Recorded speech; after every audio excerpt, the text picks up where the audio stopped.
Buenos días, una vez más aquí presentando la palabra de Dios, presentando sana doctrina, presentando lo que Dios quiere que el pueblo sepa, porque una cosa sí es cierta, nadie va a poder pararse delante de él un día y decir que no sabía, que no supo y que nadie le dijo. Así es que en el nombre de Jesús traemos hoy vamos sobre el tema que tal vez parezca repetido porque en realidad sí lo es. Pero es que las falsas doctrinas persisten. ¿Y por qué no va uno, sabiendo que son falsos, a persistir también en dejarlo saber al mundo? Que andan oyendo, que andan conociendo, que andan viendo cosas que en realidad no son ni ciertas y mucho menos apoyadas por las escrituras. El tema va a ser basado mayormente en esta falsedad de que una vez que uno acepta a Cristo Jesús como Señor y Salvador, no tiene forma de perderse, no hay manera de que pueda haber perdido por un descuido, por un mal comportamiento, por una decisión contraria a la palabra de Dios, perder lo que haya adelantado hasta ese momento. Como único eso no se pierde, o como único se puede restaurar la condición del hombre de Dios, de la mujer de Dios, es si habiendo pecado, lo cual es justificable por la Biblia, es posible, dice la Biblia, deja abierto la posibilidad, deja abierta la posibilidad de que el hombre de Dios pueda de pronto caer, ser tentado y caer. No dice la Biblia en ningún momento ni da a entender que esto deba o tenga que ser así, pero puede suceder y se da en escrituras donde se le habla al hombre, al pueblo de Dios, diciéndole: mira, si no tienes que pecar, te estoy diciendo esto para que no peques, pero si pecas, hay un abogado. Eso lo dice en Primera de Juan, capítulo 1, verso 9, y capítulo 2, verso 1. ¿Okay? Donde se dice, el apóstol Juan dice en Primera de Juan 2:1, que dice así: estas cosas os digo para que no pequéis. ¿Qué está diciendo? Que si hacemos lo que Dios dice, o lo que Juan dice allí, entonces no pecamos. Porque ¿para qué lo está diciendo él? Como lo acabo de decir y lo repito ahora. Estas cosas os digo para que no pequéis. Eso es lo que dice Juan. O sea que si hacemos estas cosas que él dice, no pecamos. Pero si pecamos, dice, como dice el mismo verso, Primera de Juan 2:1, pero al que hubiere pecado, abogado tenemos. O sea, en los dos puntos hay solución o respuesta. Pero hay que venir al abogado. Hay que, si uno peca y uno se sale de la comunión con Dios, uno tiene que saber que si le interesa seguir camino al cielo, ha de encargarse muy rigurosa, muy rápida, muy urgentemente de restablecer la relación con Dios. Porque si no, si te quedas en tu pecado, quiere decir que te vas a estar regocijando y no va a haber forma de que Dios, viéndote regocijándote en tu pecado, te siga teniendo en la misma posición que antes de pecar. Eso es lo que hacen creer estas doctrinas falsas de que no importa un pecadillo, otro pecadito y un pecado aquí y un pecado allá, ya tu salvación está basada en lo que Cristo hizo en la cruz. Fíjese que todo lo que dicen es aparentemente muy bíblico. Esta falsa doctrina te dice: no, porque la salvación no depende del hombre, sino depende de Dios. Sí, la salvación, cuando el hombre es salvo, es porque primero de todo, esto es una otra cosa que hay entre las muchas mentiras que dice para reafirmar sus falsas doctrinas. Dicen que el hombre no tiene voluntad propia, que el hombre no puede salvarse a sí mismo, lo cual en cierto punto es verdad. Dios te salva, pero hay una vida a vivir después que Cristo nos salva después que nosotros nacemos de nuevo, después que nosotros venimos a los pies del Señor. Y para venir a los pies del Señor tenemos que hacer precisamente eso, venir a los pies del Señor. Si ya nosotros tenemos que venir a los pies del Señor, quiere decir que hay algo que nosotros debemos y tenemos que hacer si queremos formar parte de esta salvación tan grande. ¿Ok? Entonces venimos, tenemos que venir, tenemos que aceptar, tenemos que creer. ¿Ok? Y entonces después de eso tiene Dios que ver en nuestro corazón, como dice la palabra, que Él mira en el corazón. Tiene Dios que ver que nuestra reacción es genuina, sincera, verdadera, que realmente estamos arrepentidos y dolidos y que queremos, reconociendo nuestra posición de desventaja, queremos ser salvos y queremos la salvación que Él nos ofrece. Y entonces Él, que mira el corazón, ve esto y envía su Espíritu. Este es el proceso. Esto ya a medida que uno va estudiando las Escrituras y viendo, tratando de averiguar y de entender cómo se llevan a cabo estas cosas, como dice Pedro en otro lado, que dice que los ángeles anhelan mirar en estas cosas, porque un hombre que había sido un asesino y un criminal y lo más malo de todo, de pronto un día todo se levanta y de pronto conoce a Cristo y Cristo lo salva y empieza a decir gloria a Dios y aleluya. Y se aparta de todo lo que estaba haciendo. Estas cosas, dice la Biblia, dice Pedro, que los ángeles anhelan mirar cómo es que se lleva a cabo. Los ángeles quisieran saber cómo se lleva a cabo esto. Pero el proceso es simple. Tienes que venir sinceramente, arrepentido, dolido, reconociendo que tú necesitas de Dios y de la salvación que Él ofrece, y Dios tiene que ver esa sinceridad tuya para enviar su Espíritu Santo, que no es cualquier cosa, su Espíritu Santo a tu vida o a nuestra vida, para entonces este Espíritu comienza a darnos a nosotros las instrucciones necesarias para comenzar a caminar en la nueva vida en la que hemos entrado una vez que nacimos de nuevo. Esto dice la palabra que nos es necesario nacer de nuevo para poder ver el reino de Dios. El Espíritu Santo, una vez que ya todo este proceso está llevado a cabo, comienza a guiarnos día a día, a guiarnos, a decirnos por dónde hemos de andar. No es arrastrándonos con una soga y llevándonos sin que nosotros podamos hacer nada. Ya vamos para el cielo y vamos para allá y no hay quien nos quite de ese camino. No, eso no es así. El Espíritu nos va instruyendo y diciéndonos cómo debemos nosotros hacer las cosas. Y nosotros debemos decidir por nuestro propio medio seguirlo. Como hay muchos que no lo han hecho y se han apartado y se han ido, y la Biblia está llena de ejemplos de este tipo de personas que fueron cristianos, formaron parte del cuerpo de Cristo y ahora andan apartados o se apartaron. En el nombre de Jesús esperamos que este estudio sirva de alumbrar, que alumbre, sirva de luz este estudio a través de la palabra. Vamos a estar leyendo en Primera de Pedro, capítulo 1. La primera epístola del apóstol Pedro, en el capítulo 1. Entonces, dice así, capítulo 1, vamos a comenzar en el verso 1. Vamos a leer por ahí para abajo hasta donde termine el estudio. Y si hay algo más que leer, pues lo buscaremos aquí y lo leeremos. Dice: Pedro, apóstol de Jesucristo, a los expatriados de la dispersión en el Ponto, Galacia, Capadocia, Asia y Bitinia. Este versículo desbarata por completo la doctrina católica del papado, de que la iglesia tenía sus cuarteles generales en Roma y el Vaticano. Todo eso lo desbarata. ¿Por qué? Porque primero de todo, Pedro, las dos cartas que escribió las dirigió a judíos expatriados, al pueblo judío, judíos cristianos. Él no se dirigió a gentiles o no fue a formar parte de la iglesia gentil, aunque también hay ejemplos en la Biblia donde Pedro le predicó a gentiles porque que Dios lo mandó. ¿Okay? Pero estas dos introducciones, las dos cartas de Pedro, siempre dan a entender que él le mandó estas cartas y las escribió con la idea de que el pueblo judío cristiano oyera lo que él tenía que decir. Nosotros las leemos, las aceptamos, las ponemos por obra porque son tan inspiradas como las otras cartas del apóstol Pablo y de otra gente que escribieron. Ok, pero quiero hacer énfasis en esto porque Pedro dicen los historiadores que él se le vio más bien yéndose hacia Babilonia, hacia donde estaban los judíos expatriados, la dispersión, la diáspora, como le llamaban o le llaman. Y esto indica que Pedro, como también ahora me recuerdo la escritura que dice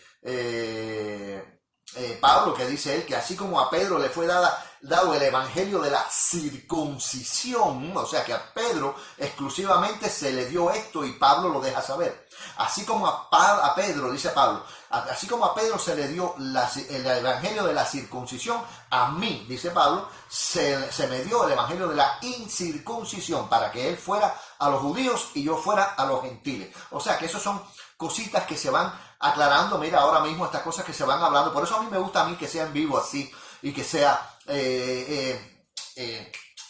sin preparar, que el Espíritu vaya dando las cosas. Yo tengo mi preparación porque yo conozco lo que voy a hablar y conozco las escrituras relacionadas con el tema, pero en realidad yo lo que hice fue orar para que el Señor comenzara a ir trayendo lo que ustedes necesitan oír y lo que yo necesito oír también, aunque yo mismo sea el que hable. Decía yo aquí que el verso 1 del capítulo 1 de Primera de Pedro dice que Pedro se dirige a estas personas. Ya hablamos también de la escritura que Pablo menciona. Creo que es Gálatas, está en Gálatas esa escritura, búsquenla, donde Pablo dice que a Pedro se le dio el evangelio de la incircuncisión, de la circuncisión, mejor dicho, como a él se le dio el de la incircuncisión. Entonces Pedro dice aquí que él se dirige a esta gente en el verso 1 y los llama en el verso 2 elegidos según la presencia de Dios Padre en santificación del Espíritu para obedecer y ser rociados con la sangre de Jesucristo. Gracia y paz os sea multiplicada. Pero dice que esta gente, así como el resto de todo el que se llama cristiano y el que acepta a Cristo, es llamado para obedecer al Evangelio. ¿Ok? Obedecer y ser rociado con la sangre de Jesucristo. Dice el verso 3. Bendito el Dios y Padre de nuestro Señor Jesucristo, que según su grande misericordia nos hizo renacer para una esperanza viva por la resurrección de Jesucristo de los muertos, para una herencia incorruptible, incontaminada e inmarcesible, reservada en los cielos para vosotros, que sois guardados por el poder de Dios mediante la fe para alcanzar la salvación que está preparada para ser manifestada en el tiempo postrero. Estos versículos, este versículo 4 y 5, son versículos claves en este estudio de hoy, porque fíjense que el 4 dice que estamos reservados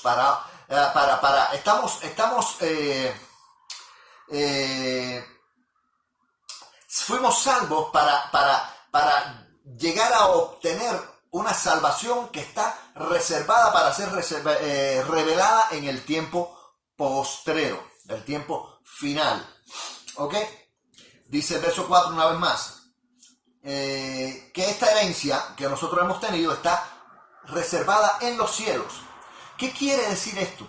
Junto con el verso 5 que dice que para obtener una salvación que está también reservada para ser manifestada en el tiempo postrero. ¿Qué quiere decir eso? Eso simplemente quiere decir que a través de nuestro caminar en Cristo, a partir del nuevo nacimiento, nuestro caminar en Cristo en integridad, en honor, en santidad, ¿okay? En obediencia a la palabra de Dios, nuestro caminar no es un caminar de 20 años, es todo el caminar, lo que dure nuestra vida en esta tierra. Después que aceptamos a Cristo Jesús como Señor y Salvador, ese caminar al final, cuando llegamos, ya sea que llegamos al momento en que Cristo viene en las nubes y nos llama como iglesia, o llegamos al momento de nuestra muerte física, en la cual salimos de este cuerpo, ¿okay? Y ya nos vamos a la presencia del Señor, en ese momento el que decide y a quien nos vamos a encontrar es a Cristo mismo, que es quien va a decir si entramos a pasar la eternidad con Él o sin Él. Y esto va a ser basado única y exclusivamente en nuestro caminar delante de Dios durante la vida que vivimos en esta tierra o en este cuerpo. O sea, que no debemos de ninguna manera perder el enfoque del que quiero que se mantengan atentos, al que quiero que se mantengan atentos. Versos 4 y 5, en 1 Pedro 1 dice que la salvación está reservada para ser manifestada en el tiempo postrero. Repito entonces, eso demanda que sea después de nuestro caminar y que le podamos probar a Dios, a Cristo que mira el corazón, ¿ok? que hemos sido fieles, que hemos sido íntegros, que hemos sido santos, que hemos caminado apartados de las cosas que antes hacíamos, que Él pueda ver esto para cuando llegue el momento de pasar el umbral a la eternidad, podamos decir, o pueda Él decirnos: entra, buen siervo y fiel, porque fuiste fiel en lo poco, sobre mucho te voy a poner. Pero para que estas palabras se den respecto a nosotros, tenemos que haber caminado en la santidad de vida, en la integridad de vida. Hay escrituras que aclaran y que hablan claramente respecto al deber del hombre. El hombre, desde el momento en que nace de nuevo, tiene que comenzar a recibir instrucciones de cómo ha de vivir su vida delante de Dios.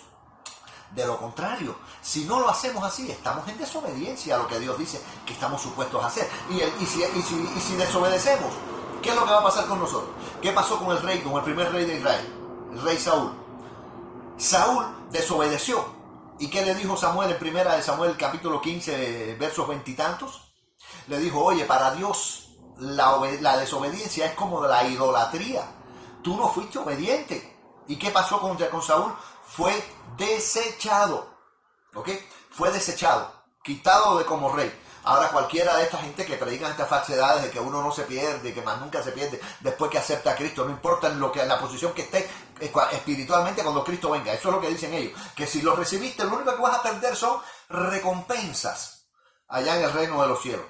Pero eso no es así. Si tú, cuando llegue Cristo, estás viviendo en pecado, practicando pecado, y no estás haciendo lo que tú sabes que estás supuesto a estar haciendo, tú te quedas. Tú no vas a ser salvo, tú no vas a ser salvo. Nadie te engañe, no te dejes engañar, ¿ok?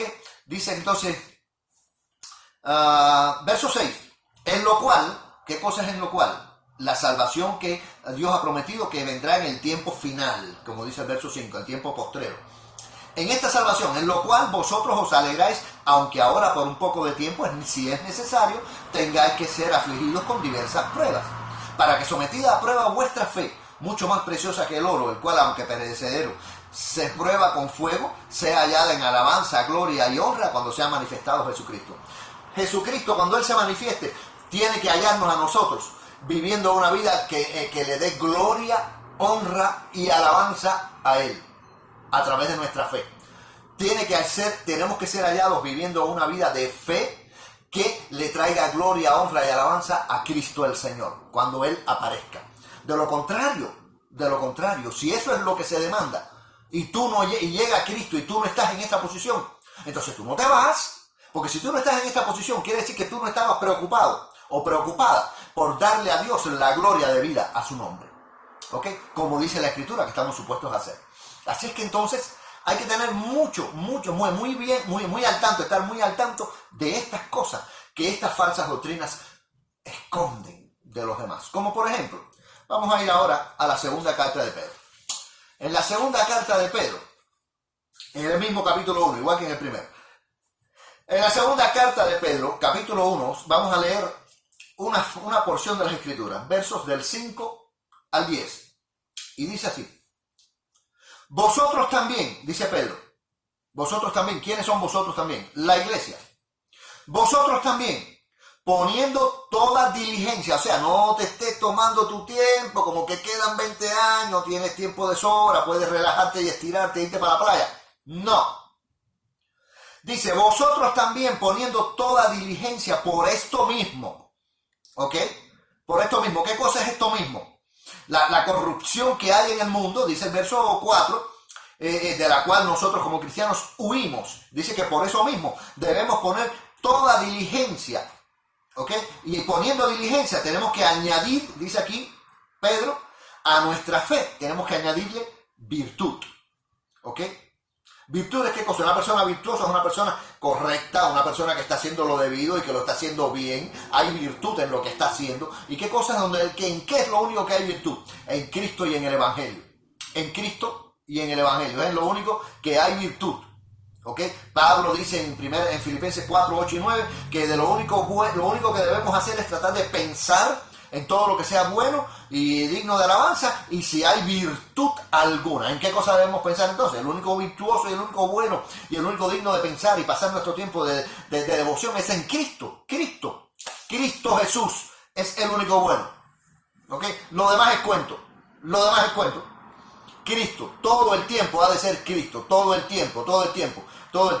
Que me digan fanático, como digo yo muchas veces, que me digan fanático, sí, yo soy fanático de Jesucristo, claro que soy fanático de Jesucristo. Si tú eres fanático de Maradona, y si tú eres fanático de Mike Tyson, y si tú eres fanático de todo esto y del fútbol americano y de baloncesto, si eres fanático, entonces ¿por qué yo no puedo ser fanático de Cristo? ¿Por qué me tienes que llamar fanático como para humillarme y para... No, sí, yo soy fanático de Jesucristo, claro que sí, de lo único cierto en este mundo y en este universo es que yo soy fanático de que Cristo vive y que Cristo es el Señor y que Él es el creador del cielo y de la tierra.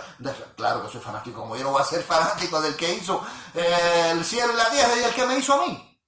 ¿Qué clase de mente y de sabiduría y de inteligencia hay ahí para que yo lo desprecie? No sea fanático, prefiero ir a ver el juego de pelota. No, yo soy fanático de Jesucristo. Entonces, dice aquí el verso 5 que debemos añadir a nuestra fe virtud. Y a la virtud, conocimiento. ¿Cómo adquirimos el conocimiento? Dice Pablo en Colosenses 3:16 que la palabra de Dios, de Cristo, debe abundar. Debemos tener abundancia de palabra en nosotros, de la palabra de Cristo. Eso está en Colosenses 3:16. Como único adquirimos conocimientos y podemos añadir a la virtud, según Pedro. Conocimiento es conociendo la palabra del Señor, la palabra de Dios. Dice que al conocimiento, verso 6, le debemos añadir dominio propio. El dominio propio es aquello que nos permite a nosotros, aunque seamos tentados y estemos locos por ir a hacer lo indebido, nuestro dominio propio que Dios nos ha dado a través del conocimiento que hemos adquirido de la palabra, nos hace a nosotros decir no a la tentación y pararnos firmes en el nombre de Jesús, peleando la buena batalla de la fe y echando mano de la vida eterna. Por tanto, sin caer. Eso es una cosa que no es que podamos hacerla. Sí podemos, claro que sí. Todo lo podemos en Cristo que nos fortalece.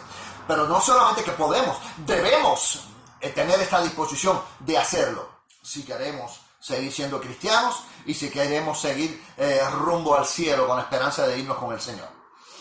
Dice que como leímos, a la virtud se le añade conocimiento, al conocimiento dominio propio, dice el verso 6, y al dominio propio se le añade también paciencia.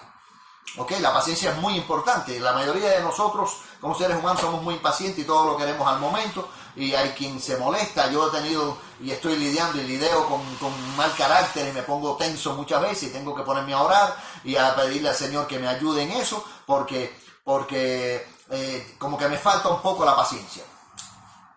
Dice que a la paciencia debemos añadirle piedad. La piedad es tener la capacidad de poder ver una necesidad en otra persona, sea quien sea, que Dios no hace diferencia de persona, sea cual sea. Si Dios te permitió verla y la puso delante de ti, es porque quiere que tú le glorifiques haciendo algo al respecto, no viéndolo pasar y haciéndote el que no entendiste. Si tú la ves, la necesidad es porque Dios te permitió verla para que le lleves gloria a su nombre, para que lo glorifiques con la actitud correcta, que es buscando la forma de ayudar a resolver a esa persona su situación. De lo contrario, el evangelio tuyo es Mickey Mouse, como dicen por ahí. Dice que a la piedad, el verso 7, le debemos añadirle afecto fraternal. Esto es ese amor entre amigos, entre hermanos, entre personas, entre seres humanos, que nos permite movernos con actitud sincera a dar de nuestra vida lo que sea necesario para suplir una necesidad y para ayudar a resolver un problema de nuestro prójimo. ¿Ok? Entonces, dice aquí, al afecto fraternal, entonces en el verso 7 hay que añadirle amor.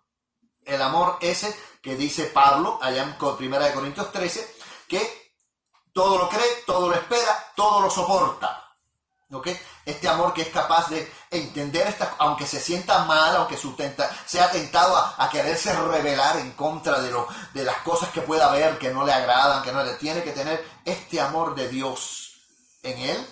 Debemos tener este amor constantemente en práctica, en movimiento, para irnos adiestrando a la necesidad de mostrar este amor a nuestro prójimo, que necesita ver a Cristo en nosotros. No necesita ver a alguien enojado, a alguien impaciente o a alguien sin piedad. No, necesita ver a Cristo el Señor en nosotros. Si nosotros somos el cuerpo de Cristo en la tierra y estamos aquí para hacer lo que Él estuviera haciendo si estuviera presente aquí de cuerpo presente, pues entonces nosotros estamos llamados a hacer las cosas en el nombre de Jesús, trayéndole gloria a su nombre y haciendo las cosas que Él dice que estamos supuestos a hacer. Dice el verso 8, fíjense que fue una lista larga, una lista, mire, dice que la lista viene compuesta de fe, virtud, conocimiento, dominio propio, paciencia, piedad, afecto fraternal y amor. Esto es desde el verso 5 hasta el verso 7. El verso 8 dice, porque si estas cosas están en vosotros y abundan, no os dejarán estar ociosos ni sin fruto en cuanto al conocimiento de nuestro Señor Jesucristo. Pero el que no tiene estas cosas tiene la vista muy corta, es ciego, habiendo olvidado la purificación de sus antiguos pecados, por lo cual, hermanos, tanto más procurad hacer firme vuestra vocación y elección, porque haciendo estas cosas no caeréis jamás. Dice entonces esta última frase de no caeréis jamás. Esta frase implica necesariamente para el buen entendedor que una caída no está fuera de la idea, no está fuera de lo posible. ¿Okay? Si Pedro dice que estas cosas, el hacer estas cosas y el trabajar en estas cosas como hijos de Dios nos va a ayudar a mantenernos sin caída, quiere decir que si dejamos de hacer estas cosas y de practicar estas cosas como son y como Pedro las explica aquí, pues entonces podemos caer. Y si ya podemos caer, y Pedro lo está aquí explicando claramente y lo está dando a entender, quiere decir entonces que la falsa doctrina esta que estamos tratando de descuartizar, como falsa que es, se da cuenta uno de que eso de que ya una vez que tú recibes a Cristo, ya no te pierdes, ya eso no se puede mantener así, porque si aquí Pedro mismo está diciendo que hay que llevar a cabo este tipo de vida que él enumeró aquí a través de muchas de las cualidades que enumeró que estamos supuestos a llevar a cabo y a practicar en nuestra vida y a aplicar. Si para nosotros poder mantenernos sin caídas tenemos que llevar a cabo esto, entonces si no hacemos esto y si no aplicamos y no tenemos estas cosas, como dice en el verso 8 y 9, si no tenemos estas cosas, estamos ciegos, hemos olvidado la purificación el que se olvida de la purificación de sus antiguos pecados, quiere decir que ya está fuera de la voluntad de Dios, ya no cree ni que Dios en Dios, ni que Dios lo salvó, ni que Dios lo limpió, ni anda basando su vida en eso.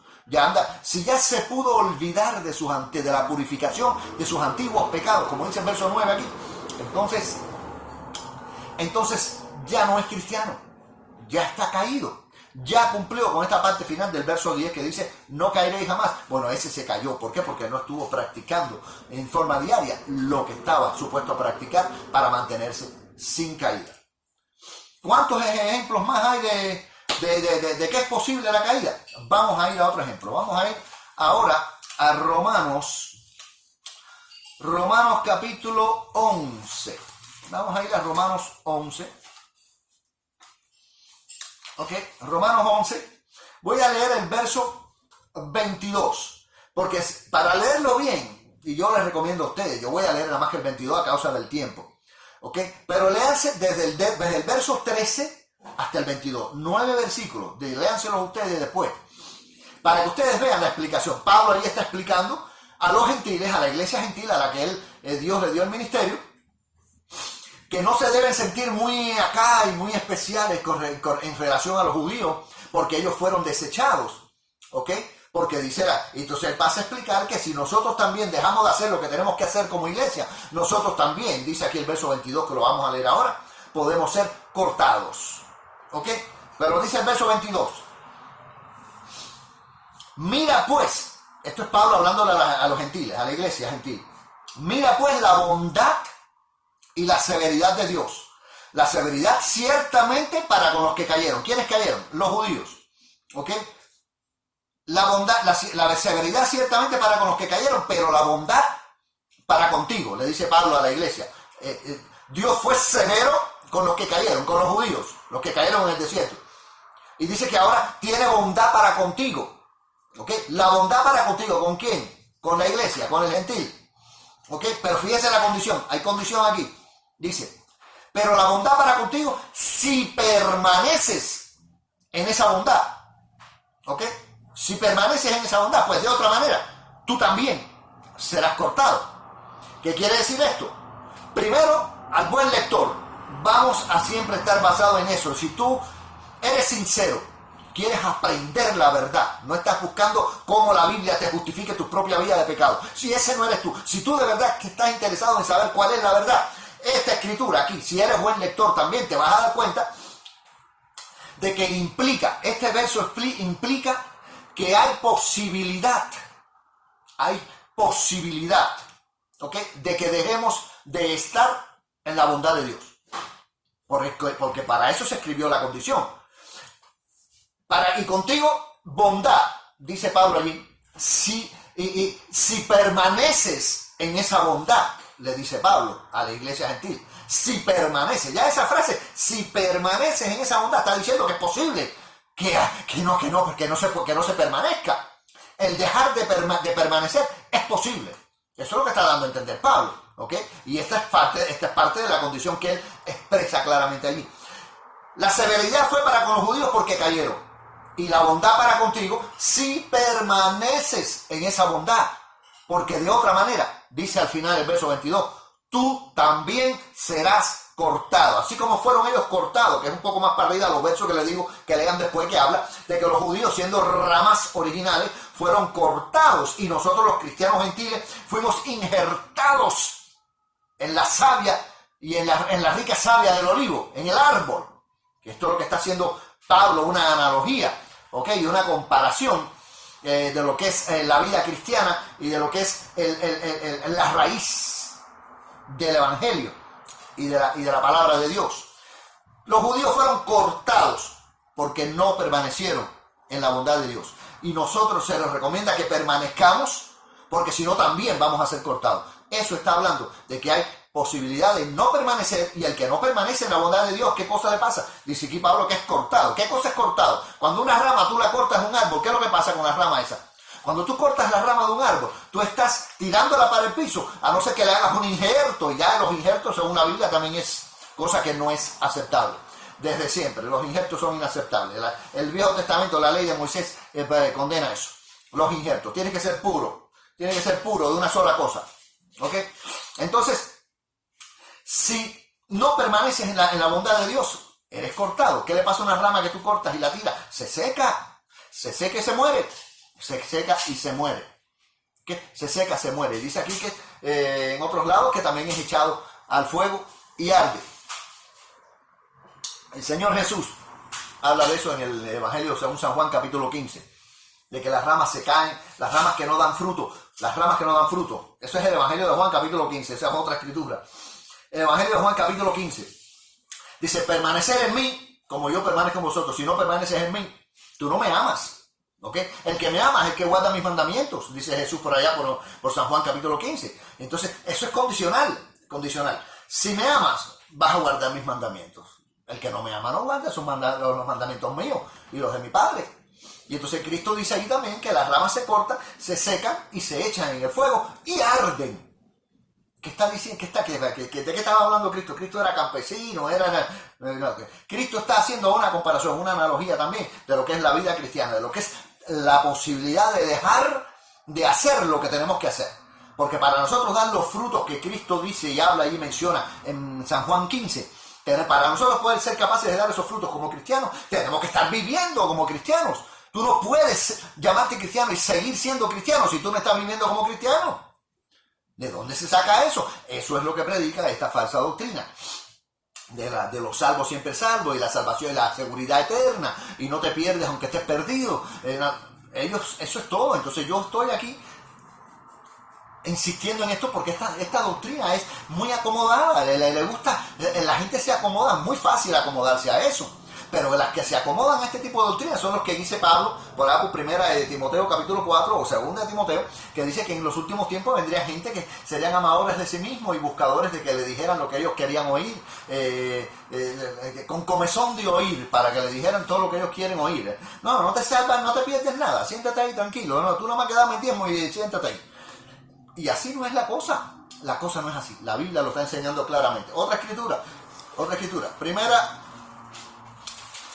de Corintios, capítulo 9. Primera de Corintios, capítulo 9, de los versos 24 al 27. El apóstol Pablo está hablando allí y está haciendo otra analogía, comparando a la vida cristiana, la vida del cristiano, con una carrera de estas olímpicas. Me imagino que eso era por la fama que tenían aquellas carreras olímpicas de los griegos, las olimpiadas griegas y todo aquello de aquellos tiempos. ¿Okay? Y él hace una comparación de esto y dice, verso 24, capítulo 9 de Primera de Corintios, verso 24.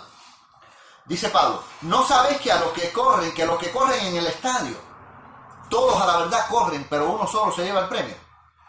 Corred de tal manera que lo obtengáis. Fíjense, dice aquí, todo aquel que lucha, de todo se abstiene. Aquí sigue hablando y haciendo comparaciones con deportes. Pero todo esto es en referencia a la vida cristiana. Esto es la vida del cristiano. Él está como pastor y como apóstol de la iglesia cristiana, está aconsejando y enseñando a la iglesia cómo debe ser su comportamiento. Y dice, todo aquel que lucha, verso 25, de todo se abstiene. Ellos a la verdad para recibir una corona corruptible. Pero nosotros, ¿quiénes somos nosotros? Los cristianos. Nosotros, una incorruptible. Así que yo, de esta manera corro. ¿Okay? Dice el apóstol Pablo ya hablando en forma personal, en términos personales. Dice, así que yo, verso 26, de esta manera corro. No como a la aventura, o sea, no como un loco para aquí y para allá y haciendo esto y haciendo lo otro y haciendo cualquier cosa. No como a la aventura. De esta manera peleo, no como quien golpea el aire, esos que andan. No. Esa no es el tipo de pelea que Pablo dice que nosotros como cristianos llevamos a cabo. ¿Ok? Sino que golpeo mi cuerpo, dice Pablo en el verso 27. Golpeo mi cuerpo y lo pongo en servidumbre. ¿Cómo se golpea el cuerpo? ¿Que él se daba golpe con un bate que se daba? No, esa no es la forma. Él no está hablando de golpe físico, de golpearse físicamente. Él está hablando de someter los deseos de su carne. Someterlos. De esa manera él golpea su cuerpo, sometiendo la carne y el cuerpo en sus deseos a la voluntad de Dios, a la palabra de Dios, a lo que Dios dice que debemos estar haciendo. O sea que él está quitándose él del medio y poniendo la voluntad de Dios, la persona de Cristo, la palabra del Señor, aplicándola día a día, segundo a segundo. Esto no existe tal cosa como cristiano de weekend, ni nada de eso, o cristiano de fin de semana.